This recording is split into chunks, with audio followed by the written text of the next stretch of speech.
Muchas gracias, señora presidenta. Agradezco la presencia de las personas que nos siguen aquí en esta sala y fuera, y la de la señora consejera y sus acompañantes. Para mí es la primera vez, yo sé que para usted esto es mucho más conocido, pero yo me estreno aquí en esta sala porque siempre estuve en el otro lado, en el sector primario. Con respecto al tema de la crisis lechera, las zonas de montaña son las más perjudicadas por el fin del régimen de las cuotas. Las explicaciones bueno, clarísimamente no se puede crecer en cantidad, es difícil, aunque sí que podríamos crecer en calidad. Ya lo advertía en el Comité de las Regiones en julio del 2013. Y yo me alegro mucho de haberle oído a usted hablar de una posible marca de leche de montaña. En esto estaríamos apoyándolo totalmente, pero también me gustaría saber si van a fomentar las pequeñas explotaciones ganaderas que se encargaron de hacer desaparecer hace más de 20 años con las rígidas normas impuestas al sector lácteo, para apoyar la transformación, por ejemplo, de queserías en los territorios de montaña.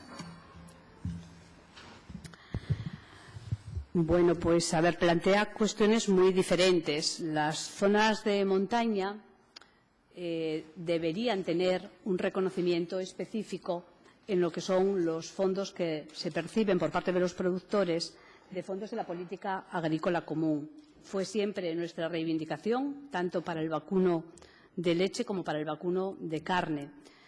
No porque sean las más perjudicadas, sino porque necesitan un reconocimiento a mayores, porque producir en una zona de montaña es más complicado, es más caro, es menos productivo que producir en otras zonas, y porque la política agrícola común reconoce, al menos en la parte teórica de la misma, que uno de los objetivos de la misma es no solo la producción, que también, sino la cohesión territorial y el mantenimiento de la actividad en el propio territorio. Y eso se consigue si hay explotaciones. Y para que haya explotaciones, estas tienen que sobrepasar el umbral de rentabilidad. Y para ayudarles a eso, nosotros habíamos propuesto que hubiera una ayuda asociada mayor, muy importante, para las zonas de ganadería de montaña, que finalmente se vio reducida. De todas maneras, en estas zonas de montaña existen en estos momentos, y en Asturias tenemos algún ejemplo, explotaciones de leche que vinculan su producción a la de otro producto que le genera y le aporta un valor añadido, como es el queso. Son explotaciones no muy grandes que, sin embargo, comparativamente hablando, tienen una mayor rentabilidad. Eso existe en estos momentos y seguramente no existe por arte de magia.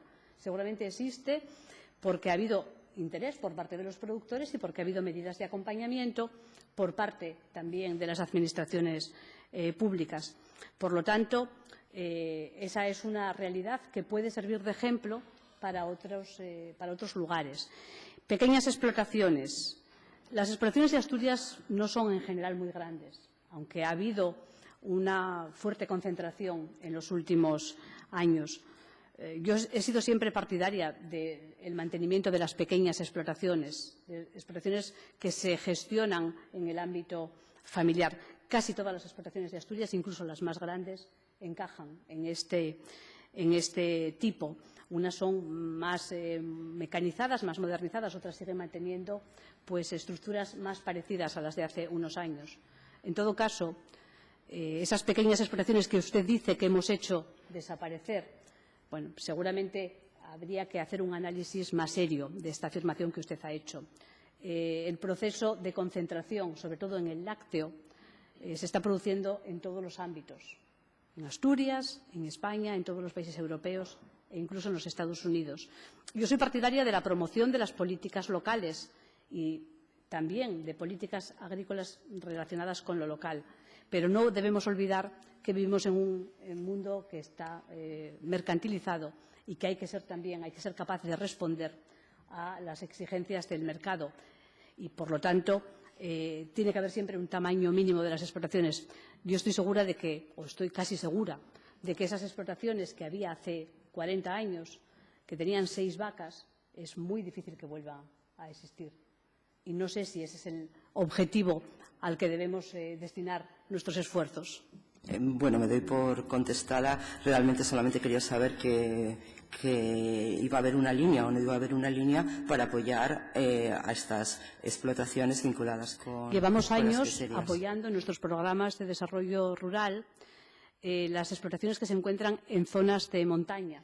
Llevamos años apoyándolas y particularmente aquellas que están ubicadas en espacios con algún tipo de protección Vale, gracias. natural. Usted afirmaba hace unos meses, al fin de las cuotas lácteas, que no hay motivos para que las ganaderías de Asturias tengan problemas al iniciar una nueva fase porque han hecho un esfuerzo de modernización y de profesionalización que las hace tremendamente competitivas en la calidad del producto y en las genéticas de los animales que exportan a todo el mundo. Señora consejera, creo que debería saber que en el comercio de un producto como la leche hay que tener en cuenta otros factores, además de la calidad y la genética. Hay que tener una visión un poco más amplia. ¿Va a reforzar con su programa de gobierno las políticas neoliberales de los populares europeos para el sector lácteo?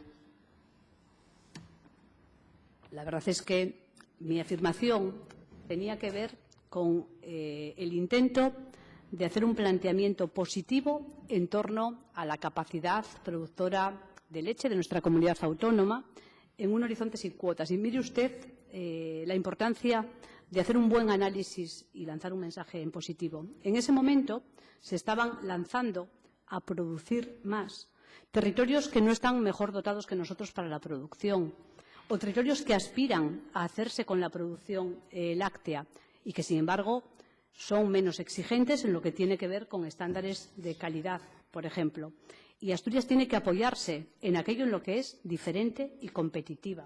Y no podemos dejar que el mercado se deje llevar por otro tipo de factores, como puede ser la proximidad a los mercados grandes, a las grandes ciudades, o como puede ser la posibilidad de disponer de un territorio llano y en regadío que facilita mucho o rebaja mucho los costes de producción. En ese momento era importante lanzar un mensaje que explicara las solideces, que también alguna tenemos, de nuestro sector primario.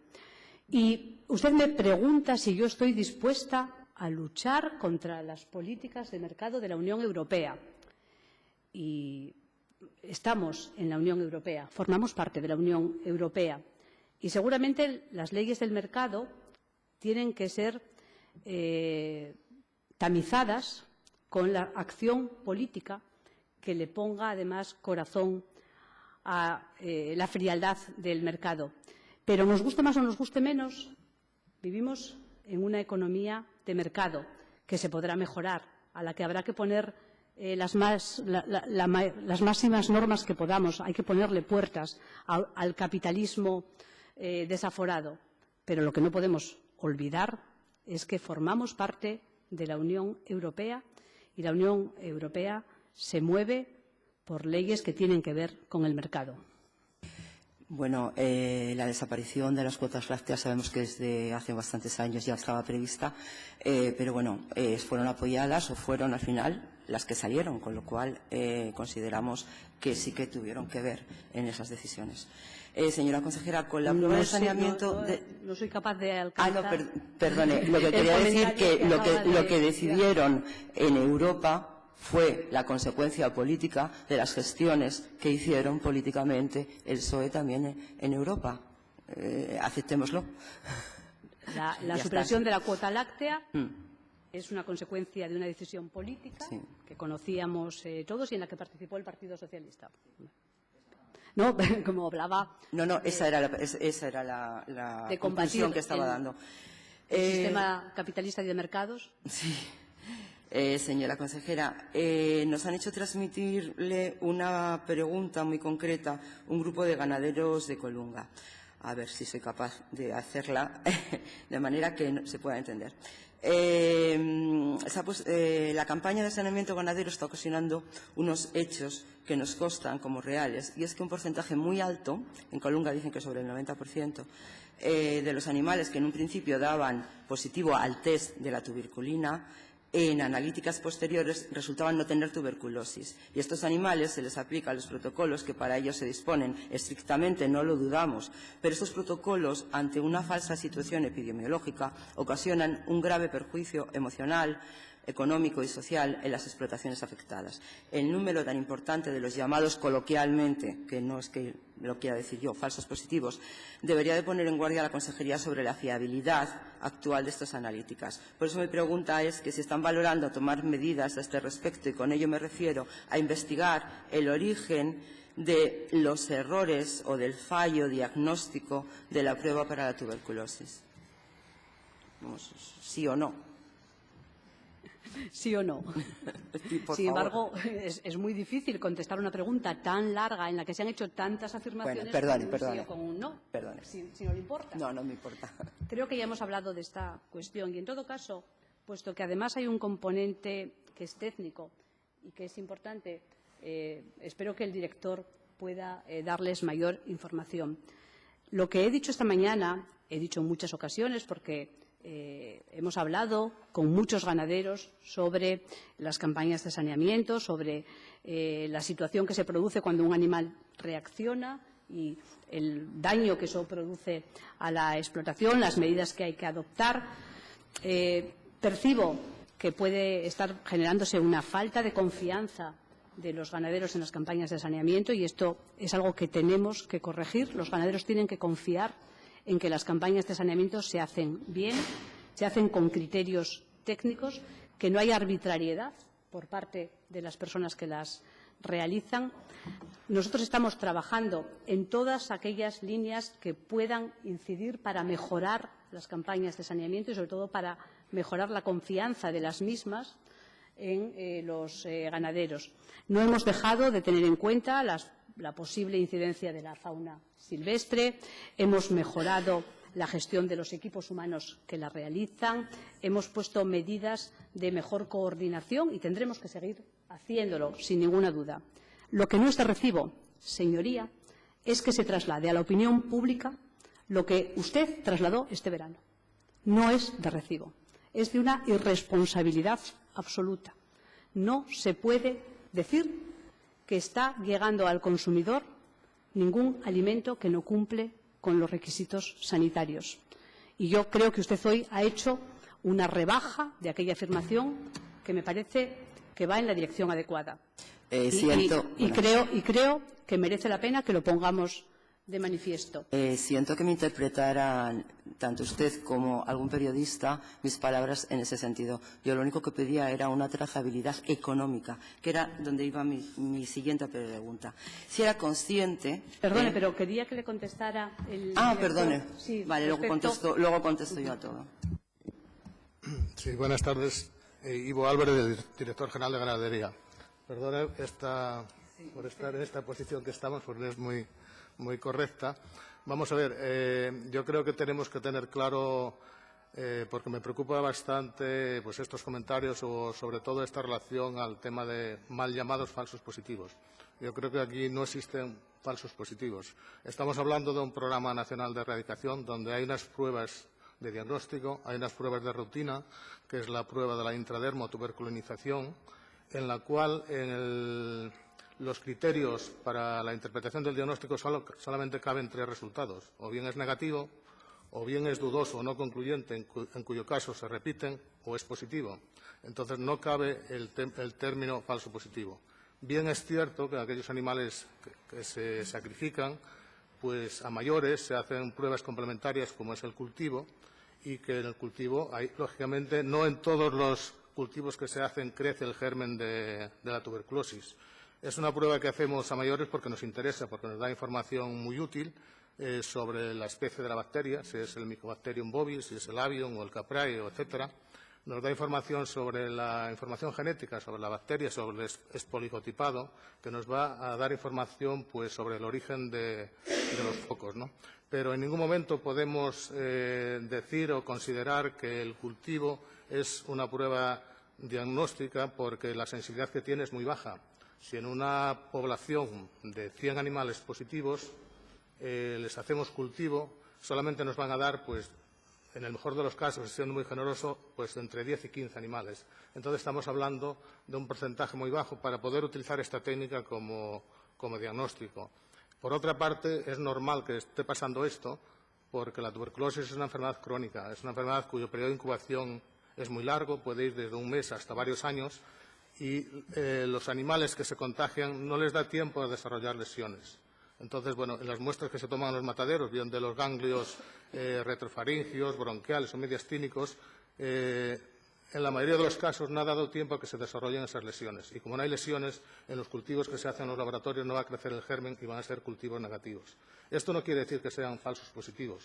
Es un poco, para entendernos, el hacer un cultivo, que un cultivo sea positivo es casi como encontrar una aguja en un pajar.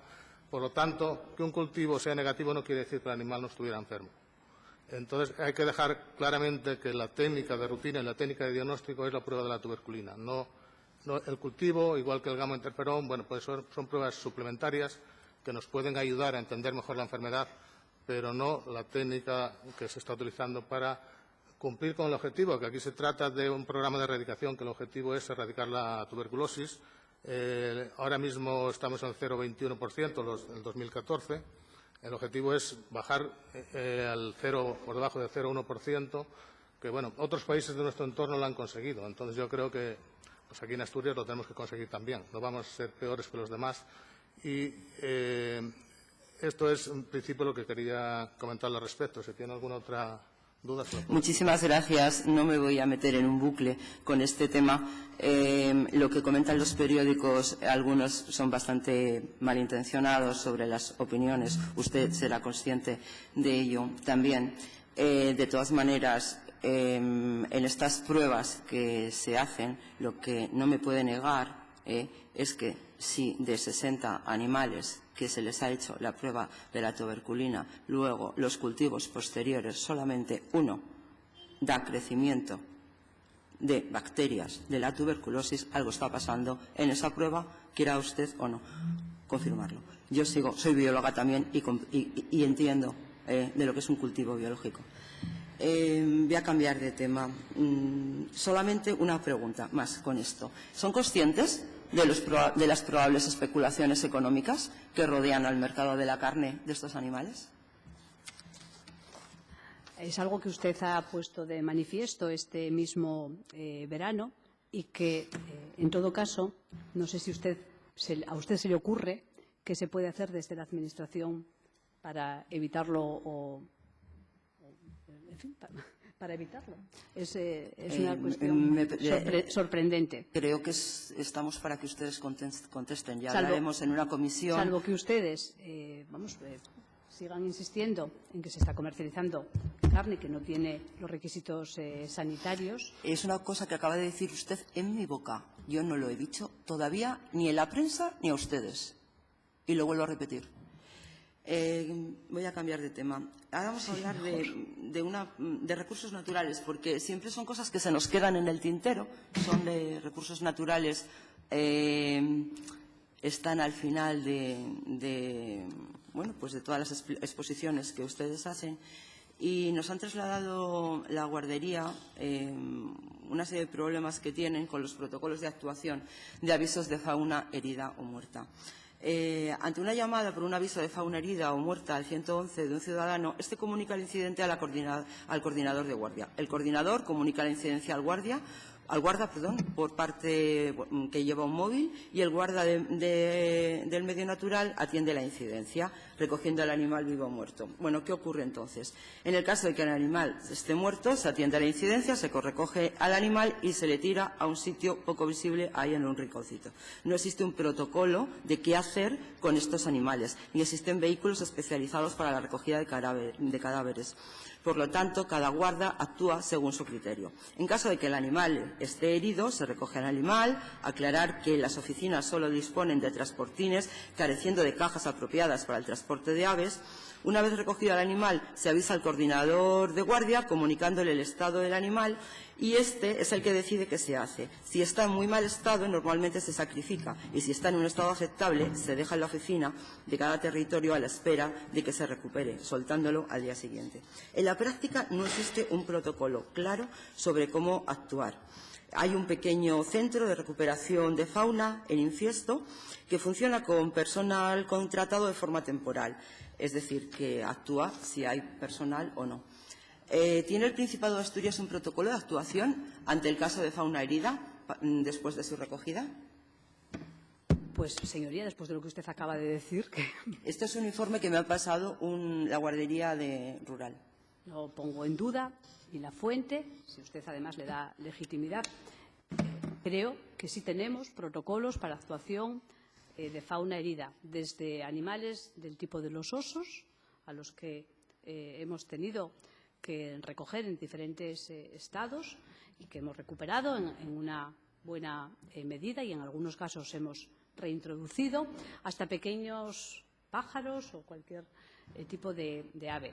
De todas maneras, si en una comparecencia para hablar del programa de legislatura usted lo que quiere plantear es que debemos mejorar esos protocolos, pues hágalo. Y si lo que pretende es que abordemos con ese nivel de concreción y de exhaustividad cuestiones de gestión ordinaria, creo que estaremos enfocando mal el contenido de esta comparecencia. En lo que yo sé, tenemos protocolos, seguramente son mejorables, es posible, seguramente no son perfectos, pero en lo que yo sé tenemos protocolos y damos respuesta y rápida a este tipo de situaciones con animales que se encuentran heridos y a los que, ya digo, en muchos casos recuperamos y luego reintroducimos. Mire, la importancia son 5,3 millones de euros que se gastaron en el Centro de Recuperación de Fauna de Sobrescobio, un centro que en la actualidad permanece cerrado y sin ningún tipo de actividad. La pregunta va por saber si las inversiones tienen sentido o se les queremos dar. Pues si la pregunta era esa, haberla formulado, no, esta es señoría, la siguiente pregunta. Esta es la siguiente pregunta. Le contesto de forma inmediata. Tenemos, es verdad, unas buenas instalaciones que costaron 4,8 millones de euros y que están en Sobrescobio, que quisimos poner en marcha en la pasada legislatura y que lo hicimos solo de forma parcial y temporal, y que tenemos que poner en marcha en esta legislatura, entre otras cosas, porque el centro de Infiesto, donde se atienden a algunos de estos animales, no reúne las condiciones y tenemos un espacio que es mucho mejor.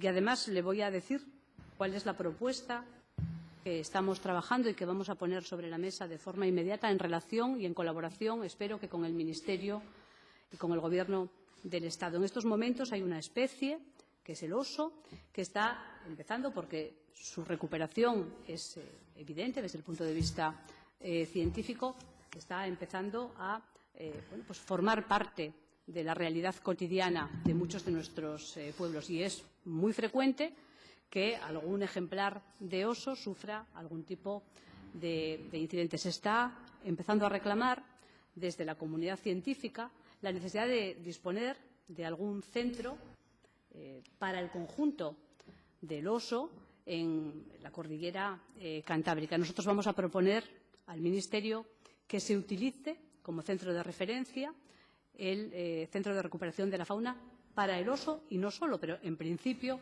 para poder atender ejemplares de oso que cada día es más frecuente sufren algún tipo de percance. Todo ello en el marco de un protocolo de actuación que se ha elaborado ya y que está a punto de culminar su tramitación, que dirige el Ministerio en colaboración con las comunidades autónomas implicadas.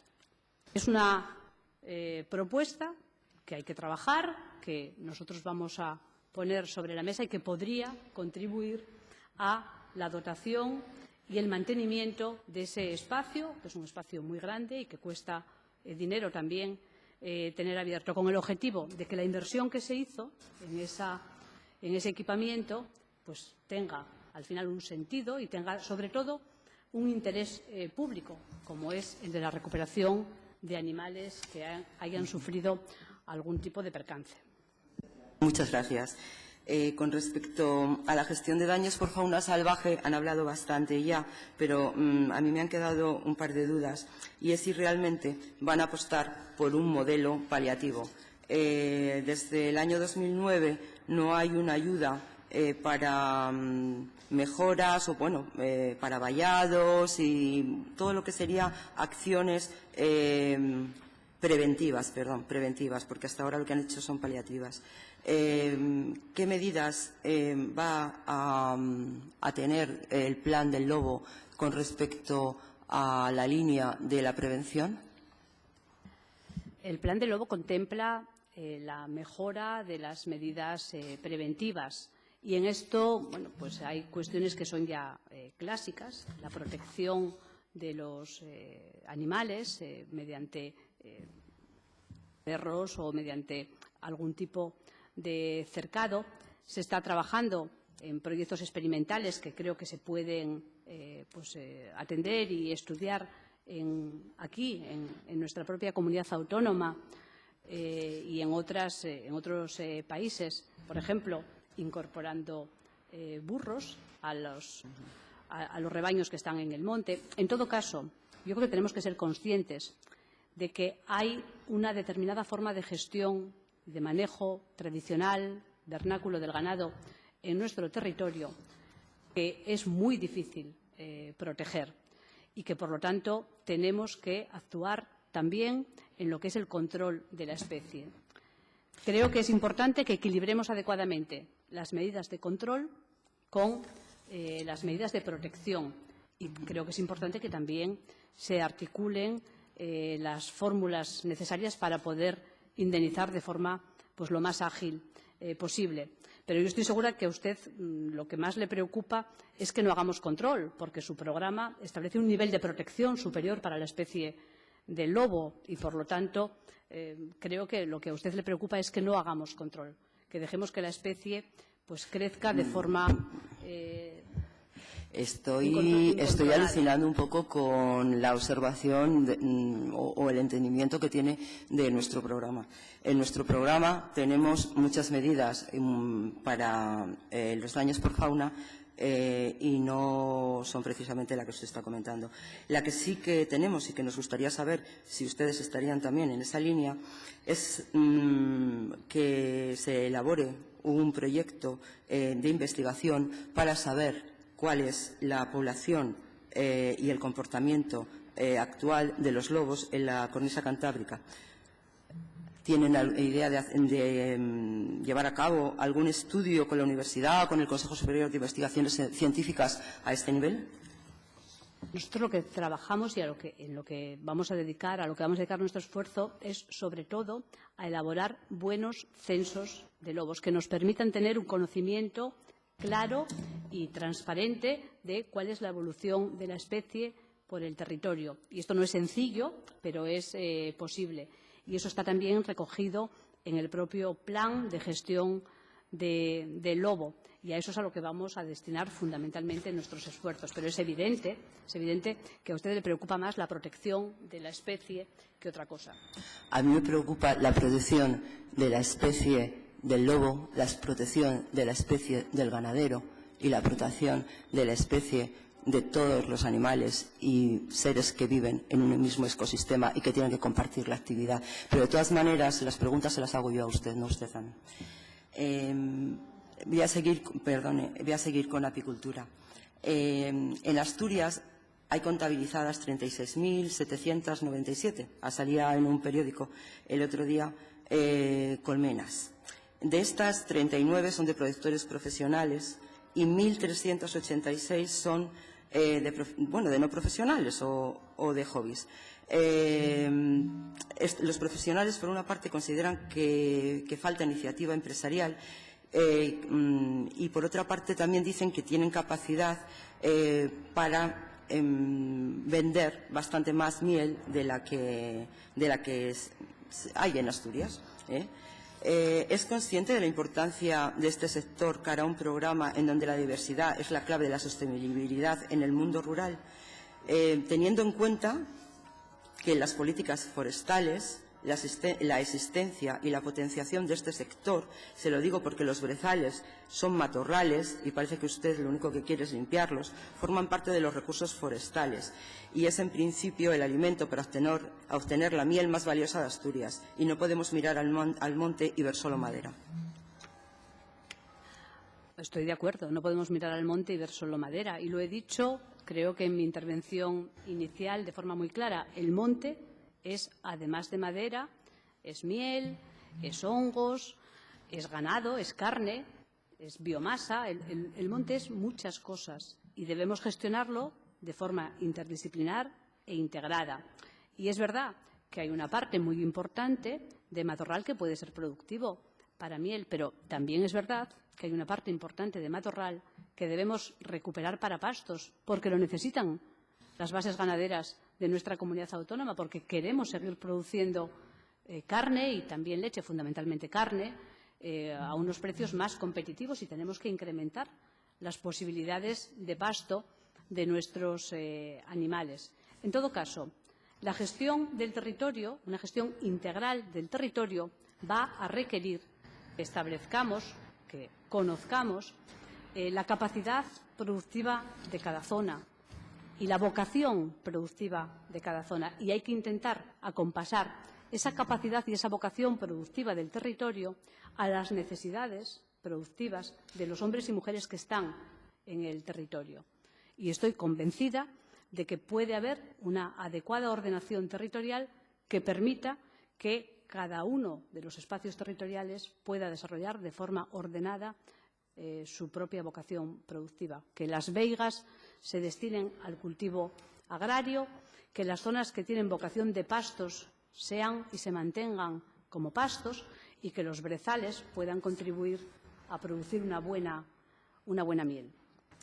Gracias.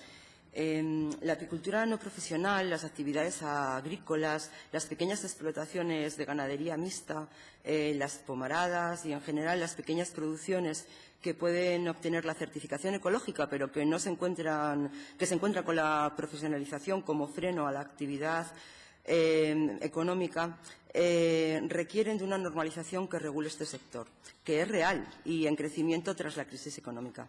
La venta directa en granjas, mercados locales, ferias de productos primarios, tiene necesidad de ser regulada y aceptada. ¿Tienen ustedes en mente crear algún tipo de regulación de mercados que hagan que no desaparezcan mercados como el Tenderete de Cabranes o el de Cangas de Onís o el de Grau?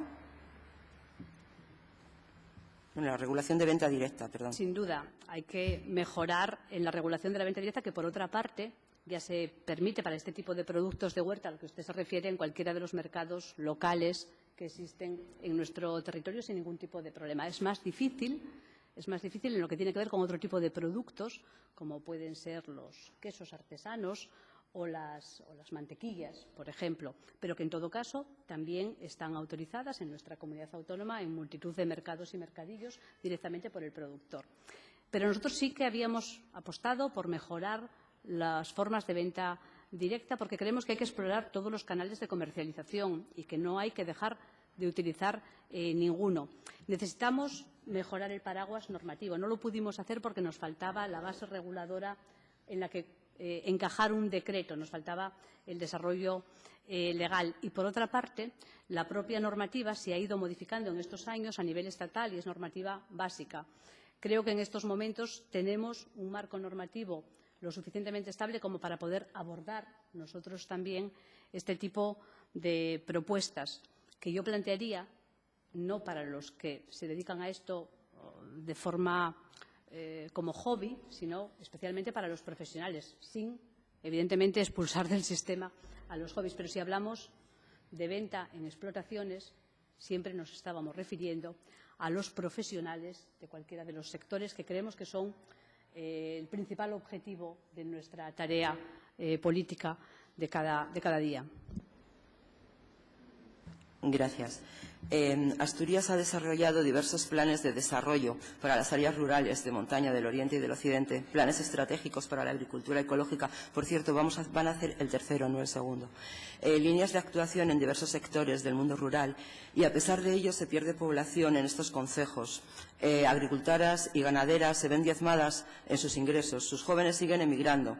No hay alternativa educativa de formación profesional adecuadas a la profesionalización de las actividades vinculadas con el medio rural que sean impartidas en estos territorios. Perfiles profesionales, por ejemplo, de deportes de montaña, de hostelería, especializadas en zonas rurales, arte y artesanía tradicional, industrias agroalimentarias, queserías, elaboración de sidra, vinagre, transformación de productos de la huerta, frutos secos. Usted sabe perfectamente que quienes imparten esta formación, que prácticamente ha desaparecido en su totalidad de la administración pública, está en manos de los grandes sindicatos y ellos no van a los territorios demandantes a impartir los cursos. Las escuelas de capacitación agraria de Villaviciosa, por ejemplo, está cerrada. Por otra parte, la temporalidad del turismo no se amplía, se cierran escuelas. Los mayores se ven aislados en concejos que pierden servicios sociales y transportes públicos. Se redactan programas, planes que no han conseguido lograr su objetivo. Ante este nuevo plan estratégico que nos presentan, ¿considera que son suficientemente participativos y transparentes los grupos de desarrollo rural que los llevan? Bueno, ha hecho usted un montón de afirmaciones. No solamente quiero la pregunta, es que si considera que... Ya, pero mire, señoría, como estamos en una sociedad libre y democrática, sí. igual que yo le he escuchado a usted con toda atención, Sí. si no le importa, pues podré yo también explicar cuál es mi posición al respecto. Digo yo. Bien, decía que ha hecho usted un montón de afirmaciones, las ha hecho además de forma apodíctica, sin ningún tipo de matiz, y yo no comparto la mayor parte de las que usted ha hecho. Mire, es verdad que hay una pérdida de población en Asturias, en el noroeste peninsular. Hay una pérdida de población y un envejecimiento de población en Europa. Es seguramente el drama del viejo continente. Y este drama se agudiza en las zonas que son pues, más complejas, más duras. Pero, aunque usted diga que no ha servido para nada de lo hecho, yo tengo que decirle que en esta comunidad autónoma llevamos más de 30 años haciendo algo que se llama cohesión territorial, poniendo recursos económicos para la cohesión territorial y, particularmente, destinando recursos económicos a las salas de la región. Seguramente es la seña de identidad política de nuestra comunidad autónoma y fruto de esa decisión política, que es una decisión política que tomó el primer gobierno socialista de Pedro de Silva, que yo hoy reivindico aquí, se hicieron cosas que no se hicieron en otros territorios. Y fruto de esa visión de futuro, de esa visión estratégica y de esa apuesta política, por ejemplo, Taramundi es un lugar en el que hay actividad económica. Menos de la que nos gustaría, menos de la deseable, es posible, es opinable, pero hay actividad económica.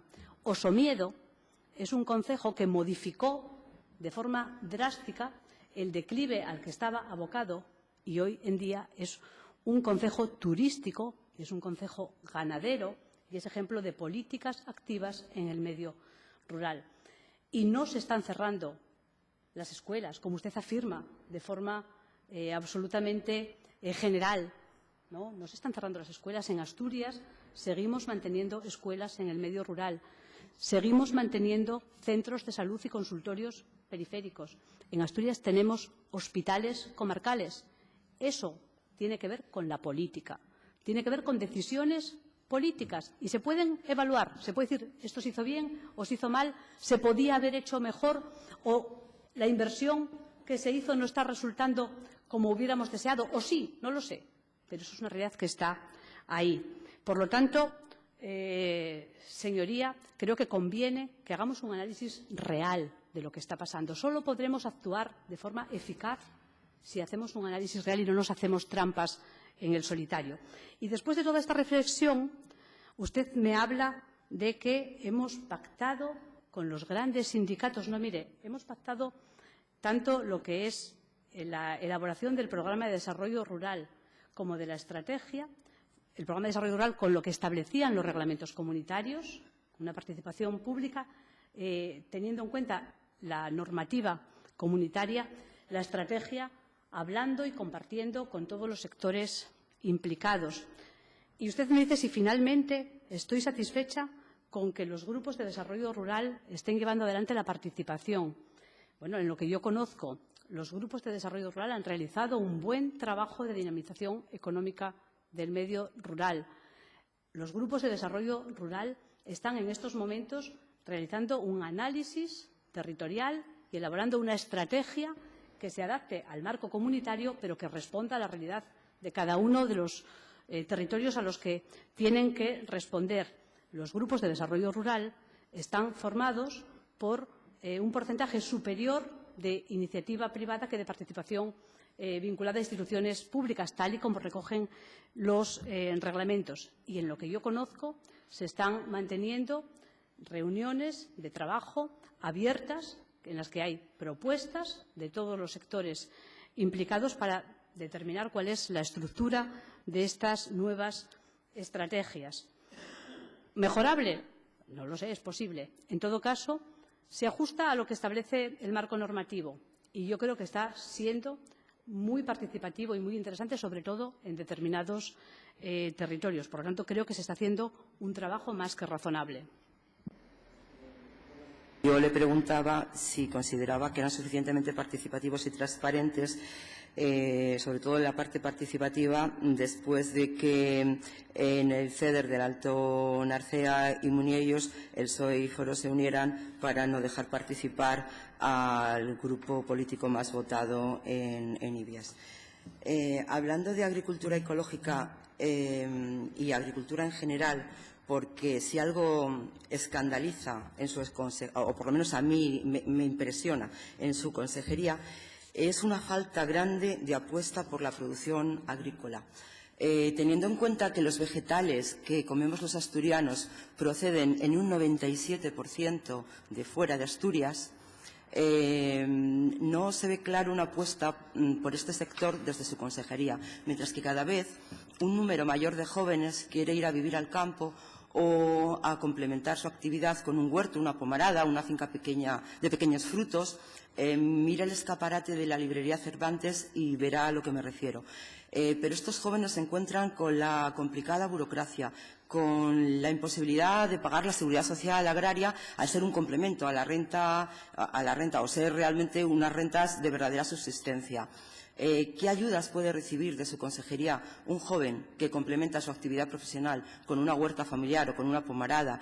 ¿Y qué requisitos tiene para poder vender los excedentes en un mercado de cercanía? Bueno, eso ya me lo ha comentado, que los mercados de cercanía sí que los van a potenciar, pero solamente para el sector profesional. Entonces yo le pregunto si van a favorecer la posibilidad de que haya actividades complementarias de huerta con otras actividades profesionales.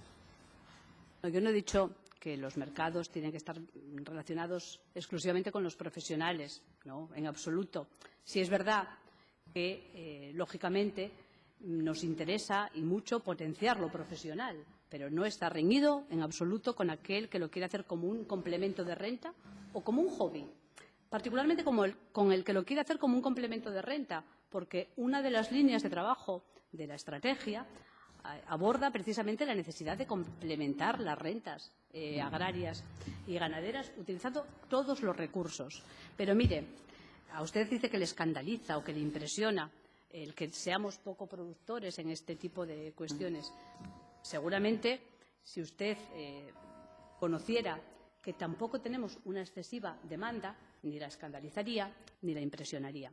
Hemos tenido en los últimos años un incremento de la solicitud para nuevos cultivos, para nuevos frutos, gente joven, gente formada, que quiere dedicarse a esto profesionalmente de forma fundamental. Y para esa gente hemos encontrado líneas de ayuda tanto desde los LEADER, desde los grupos de desarrollo local, como desde la consejería. Seguimos incentivando la producción ecológica y seguimos incentivando también la producción de frutales, manzanos y también de otros nuevos frutos como los kiwis. Seguimos apostando por productos de calidad como la faba. Pero, para mi sorpresa y a lo mejor para la suya, no hay en estos momentos una gran demanda de personas que quieran instalarse para producir lechugas, por ejemplo, y que tengan dificultades. No existe en estos momentos esa presión, que yo estoy segura de que va a llegar, que va a existir, porque es una línea de trabajo interesante y porque hay posibilidades en el medio para ello. Pero Prueba de ello es que muchas fincas que tienen vocación hortícola no están siendo utilizadas y se ponen incluso a disposición de posibles interesados, de posibles agricultores, y no hay en estos momentos esa demanda, que llegará, estoy segura, pero que, en todo caso, yo creo que tenemos que trabajar bien desde el punto de vista de la profesionalización de ese sector y, si no, como un complemento de rentas que aporte valor añadido a las producciones ganaderas. Gracias por su contestación. Realmente voy a hilarlo con el Banco de Tierras, ¿no? Porque se supone que estas fincas podrían pertenecer, las que usted está comentando, que pueden estar a disposición para el alquiler. Me gustaría saber un poco sobre la gestión que van a darle al Banco de Tierras, de cuántos concejos tiene inventario de fincas rústicas disponibles para el arriendo y cuántos contratos se han llevado a cabo en la legislatura anterior. Si me podría dar esa información. O el dato con precisión. Vale. El Banco de Tierras ha trabajado mucho en los planes de cese anticipado, ha destinado una parte muy importante de sus recursos a los planes de cese anticipado, ha trabajado también en otras líneas, en la dirección que usted apunta. Creo que tenemos realizados trabajos territoriales en Llanes y en Las Regueras, por citar dos que en estos momentos conozco. Se trabajó sobre las veigas de Cornellana, por ejemplo, y creo que también se trabajó con el Banco de Tierras en un proyecto piloto en el Ayuntamiento de Lena. Le estoy citando de memoria, seguramente habrá algún proyecto más. No tengo el dato en hectáreas. Lo que sí puedo comentar es que incluso la bolsa de arrendamientos rústicos, que no se ha movido gran cosa, tiene una orientación más ganadera que hortícola.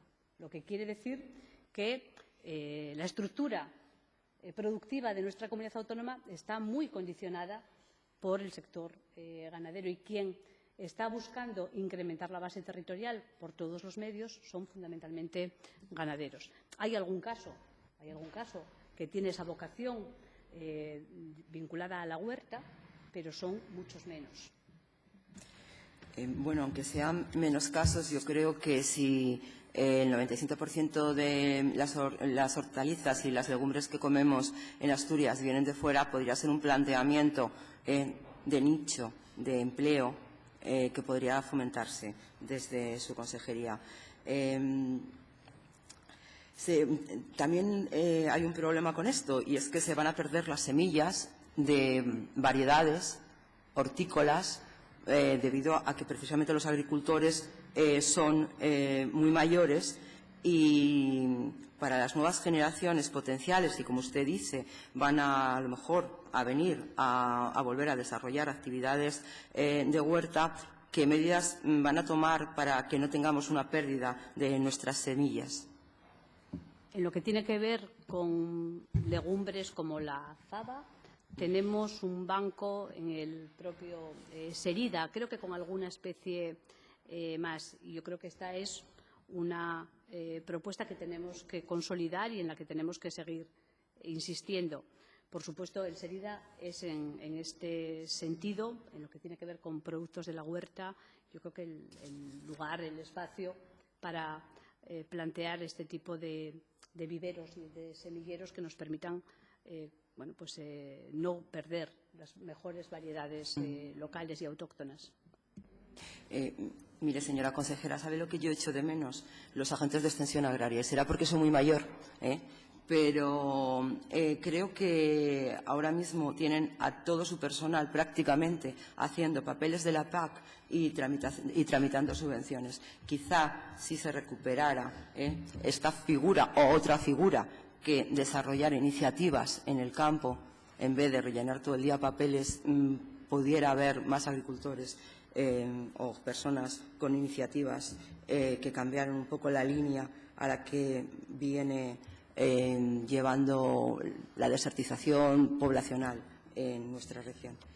En eso estamos de acuerdo. Vale. Y yo creo que no va a garantizar el que haya una mejora de la huerta. Yo creo que la mejora de la huerta, el que seamos capaces de producir más alimentos y no solo los relacionados con la ganadería, tiene que ver con el propio interés que tengan los diferentes sectores, porque los agentes de extensión agraria, bueno, pues seguramente están en el origen de que Asturias sea tan ganadera, supongo, no lo sé. Quizás las condiciones orográficas y la propia tradición, pero mire, aunque pudiéramos recuperar, que ojalá que lo hagamos, y yo no lo descarto, algún tipo de intermediación entre la Administración a través de las propias oficinas comarcales para una gestión pues, compartida, una gestión consensuada con el territorio, con los propietarios de las tierras y de las fincas,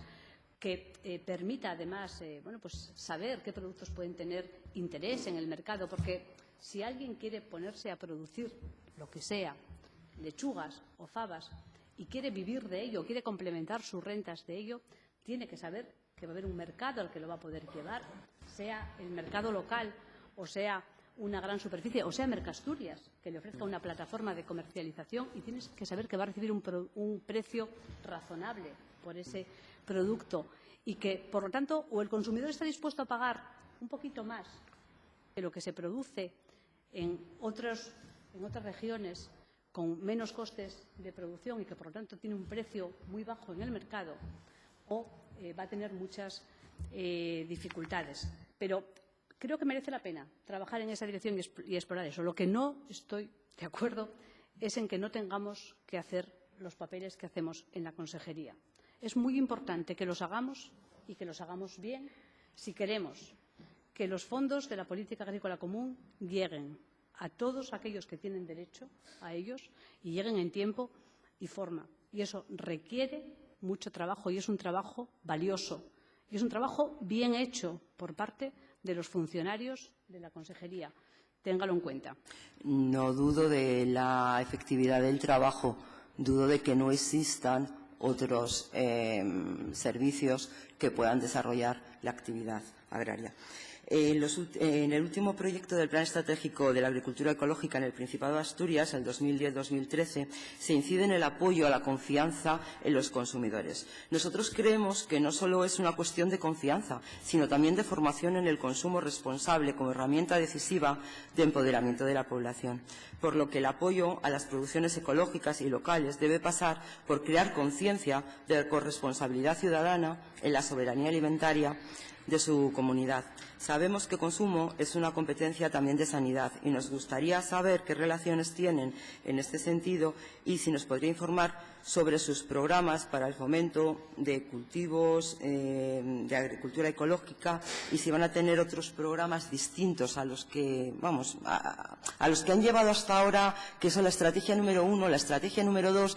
Y, bueno, si hacen la estrategia número 3 y la 1 y la 2 realmente no ha tenido eficacia, ¿qué líneas van a tener diferentes para que los hagan eficaces? Puedo compartir también que es necesario fomentar un consumo responsable. Y eso se aprende en la escuela. Y, mire, tenemos experiencia en Asturias de eso, porque muchos colegios de nuestra comunidad autónoma, particularmente los que no son muy grandes, me refiero a los colegios públicos fundamentalmente, los que no son, los que están en las áreas rurales, siguen teniendo una cocina propia, no se les lleva a los chiquillos el alimento preparado de un centro más o menos industrial. Y en esas cocinas propias y en determinados colegios hemos mantenido una propuesta de consumo de productos ecológicos territoriales y locales. Y esto es algo que no hace casi ninguna otra comunidad autónoma. Y lo hacemos aquí, en Asturias, y lo tenemos que seguir haciendo, porque contribuye a mejorar la economía de los productores ecológicos, garantizándoles una buena venta de sus productos, porque contribuye a mejorar la formación de los niños que aprenden a comer productos sanos y variados, a incorporar las frutas y las verduras, particularmente las verduras, y porque además, acompañado del programa de comedor, hay todo un programa formativo. Tenemos que hacer más cosas en este sentido y tenemos que hacer campañas de formación del consumidor para que sepa las diferencias entre el consumo del producto local y el que no es tan local, para que pueda decidir, porque en definitiva luego el consumidor decide, y decide en función de muchas cosas, pero debe ser un consumidor informado. Y tenemos que asegurarle de que cuando elige un producto, y lo elige pues porque sea ecológico o porque sea local, nadie le dé gato por liebre. Eso es muy importante también. Y en eso también tenemos experiencia. Y, por lo tanto, tenemos un camino ya muy importante recorrido. Me queda poco tiempo, ¿no? Bueno, me gustaría hacerle sobre este tema una última pregunta, quizá, y es que ¿me podría usted definir lo que es para usted soberanía alimentaria? La definición de soberanía alimentaria existe. Y ¿Qué es para usted? Bueno, procuro adaptarme a las definiciones que existen y que están comúnmente admitidas. Tiene que ver con la capacidad de consumir aquellos productos que se producen, valga la redundancia, en el entorno más inmediato. Yo sé que ustedes son partidarios de la soberanía alimentaria y yo también lo soy en la medida en la que podamos atenderla, porque es evidente que un territorio como el nuestro no es capaz de producir el conjunto de alimentos que necesita nuestra sociedad, o al menos esa es mi opinión. En todo caso, forma parte de una filosofía también de vida el consumir productos en canales cortos de comercialización, consumir productos solo en temporada, que yo puedo compartir, o el evitar que los productos viajen alrededor del globo para mantener o para sufrir diferentes formas de procesamiento. Puedo compartirlo también, lo comparto, de hecho. Pero, por desgracia, el mundo va en otra dirección. Ojalá que fuéramos capaces de, por lo menos por la vía de la formación y del compromiso, contribuir a que la producción local sea mejor valorada por el consumidor. Yo le aseguro que en mis decisiones personales lo hago. En mis decisiones como consumidora procuro siempre elegir el producto local, procuro siempre consumir productos de temporada y procuro hacer un consumo responsable y comprometido con los productores locales y más próximos. Pero esa es una decisión personal. El mundo va en la dirección que conducen sus políticos. ¿Se ha terminado mi tiempo o puedo hacer una última pregunta? Sus políticos y sus ciudadanos. ¿Puede hacer una última pregunta? Gracias, señora presidenta. Hay asignaturas que no se aprobaron en las legislaturas anteriores y presentarse con los deberes sin hacer, pues que solo refuerza las protestas de los sectores afectados. Estamos hablando del SERIDA, una institución pública cuyo gerente parece estar presuntamente imputado por malversación y blanqueo de capital, pero que sigue disfrutando del mismo cargo de responsabilidad que incluye el de aportar los informes a la investigación que lleva a cabo el Juzgado de Instrucción de Luarca sobre esta imputación. ¿Tuvo en cuenta esta circunstancia para mantener en su cargo al director del SERIDA? En lo que yo conozco, no existe una imputación. Se está trabajando en un proceso que se llama de diligencias previas y que se viene alargando desde hace posiblemente más de 2 años. Por lo tanto, no sé por qué usted dice que hay una imputación respecto del director gerente del SERIDA. A mí no me consta que la haya.